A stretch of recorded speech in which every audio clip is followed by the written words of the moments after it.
जी, honourable Bilawal Bhutto Zardari साहब, आप बोलना चाह रहे हैं? जी सर, इजाजत? जी, 1 मिनट। बिस्मिल्लाहिर्रहमानिर्रहीम। जनाब स्पीकर, आपका शुक्रिया। मैं मखतूम ताहिर राशिदीन साहब को इस हाउस का मेंबर बनने पे मुबारकबाद देना चाहूँगा और मैं पंजाब के अवाम, रहीम यार ख़ान के अवाम का शुक्रगुजार हूँ कि उन्होंने पाकिस्तान पीपल्स पार्टी का उम्मीदवार को कामयाब करवा के भारी अक्सरियत से कामयाब करवा के नफरत, तकसीम और गालम गलोच की सियासत को शिकस्त दिलवाया है। जनाब इसमें मैं पाकिस्तान पीपल्स पार्टी का जनूबी पंजाब का तंजीम को नेशनल असेंबली का फ्लोर पे खड़ा होके मुबारकबाद देना चाहूँगा। जनाब स्पीकर, ये मेरे वो सिपाही हैं जो भी हालात हो, चाहे वो मुल्तान का बाई इलेक्शन हो या रहीम यार खान की बाई इलेक्शन हो, वो डरते नहीं हैं, वो झुकते नहीं हैं, वो हर फितना का मुकाबला करके, झूठ, प्रोपेगेंडा और गालम गलोच का सियासत का मुकाबला करके अवाम की ताकत से, वोट की ताकत से मुंतखब होकर यहां पहुंचे। जनाब स्पीकर,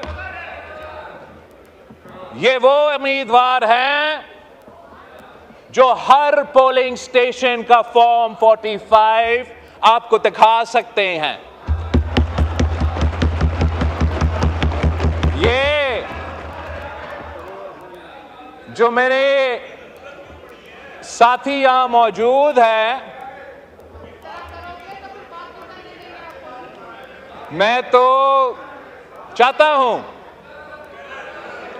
कि हम मिलके order in the house, order इस तरह ना करें। सियासत अभी करें। आपके भी 6 मेंबरान ने बोलना है क्वेश्चन आवर के बाद। जमहूरी सफर नो क्रॉस में साथ चले, हम अपना सियासत को फाल करें, सदारा को फाल करें, चार्टर ऑफ डेमोक्रेसीज तय करें, मगर उससे पहले एक बुनियादी बात तय करना पड़ेगा। जनाब स्पीकर, कि पाकिस्तान की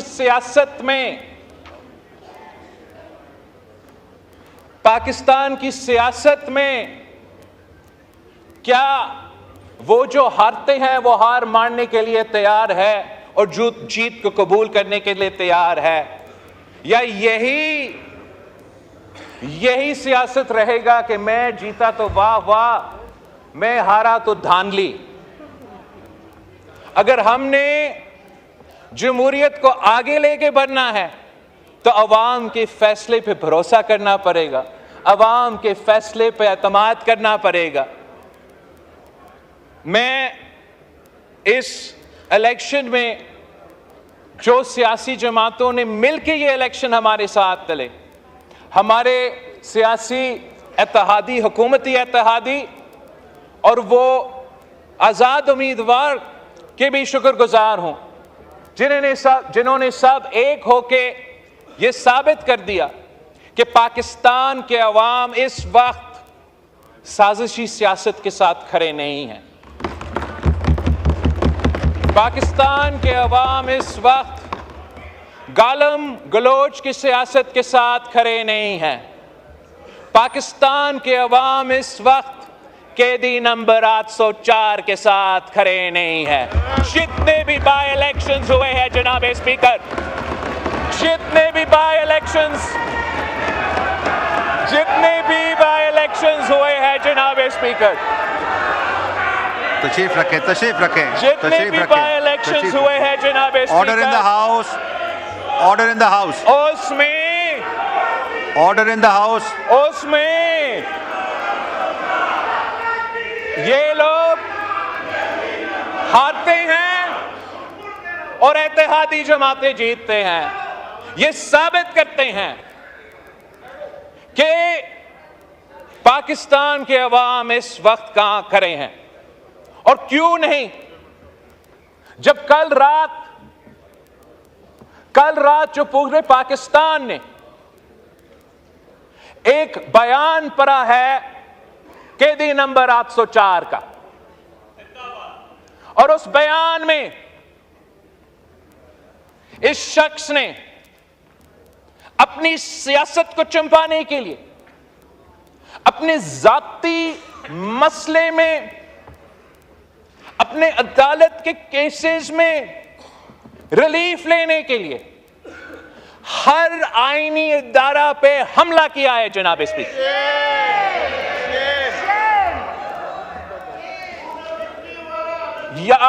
मैं तजवीज कर देता हूं तरीके इंसाफ को कि इसको आप तहकीकात करें कि क्या ये वाकई खान साहब का स्टेटमेंट था या नहीं। इसलिए कल तक हम तो एक बहुत मुस्बित डायरेक्शन में चल रहे थे जनाब स्पीकर।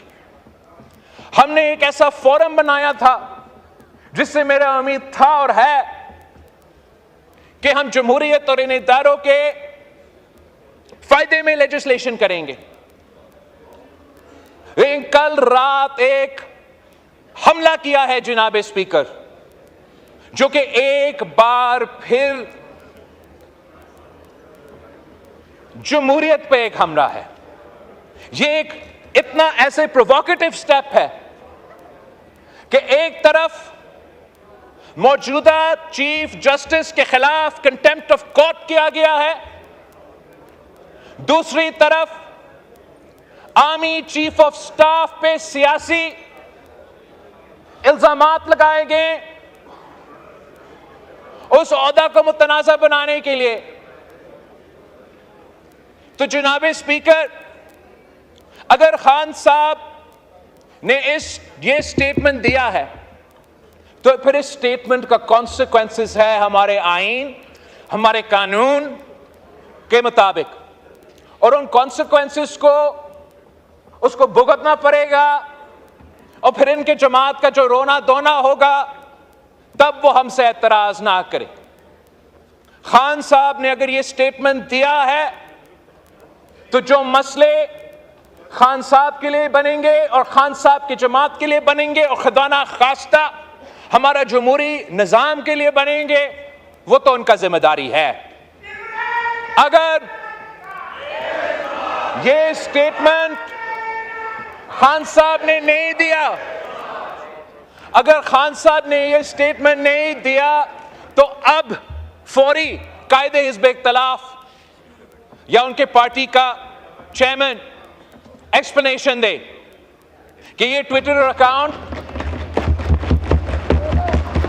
अली अमीन साहब चला रहा था, मरवत साहब चला रहा था। इनसे पूछे, खान साहब का इससे कोई वास्ता नहीं है। ये क्लैरिफिकेशन देना बहुत ही जरूरी है जनाब स्पीकर। ये जो इल्जामात कल लगे हैं, this is a pattern of an exercise that has been going on since the days of the no confidence motion जनाब स्पीकर। तब से जब हमने एक आईनी जमहूरी कदम उठाने की कोशिश किया कि हम वजीर आजम को ना किसी अदालत के फैसले से, ना किसी और अदारा के फैसले से, हम इसी हाउस का वोट के अदम एतमाद से घर भेजना चाहते हैं। उसी वक्त जनाब स्पीकर, कुछ इंडिविजुअल्स जो हमारे एस्टैब्लिशमेंट के इदारे में मौजूद थे और कुछ इंडिविजुअल्स जो इस सियासी जमात से ताल्लुक रखते हैं, उन्होंने मिलकर एक साजिश शुरू किया। और वो साजिश एक ऑनगोइंग कू अटेम्प्ट था जनाब स्पीकर। उस कू अटेम्प्ट का पहला हमला हमारे अदम एतमाद को आर्टिकल 5 की बुनियाद पे रद्द करना, कॉन्स्टिट्यूशन का तोड़ना। उस कू अटेम्प्ट का दूसरा हमला जबरदस्ती किसी न किसी तरीके से आर्मी चीफ के अपॉइंटमेंट से पहले इलेक्शंस करवा दो। उस ऑनगोइंग कू का तीसरा हमला कि किसी न किसी तरीके से इस अपॉइंटमेंट का प्रोसेस का मुतनाजा करवा दे।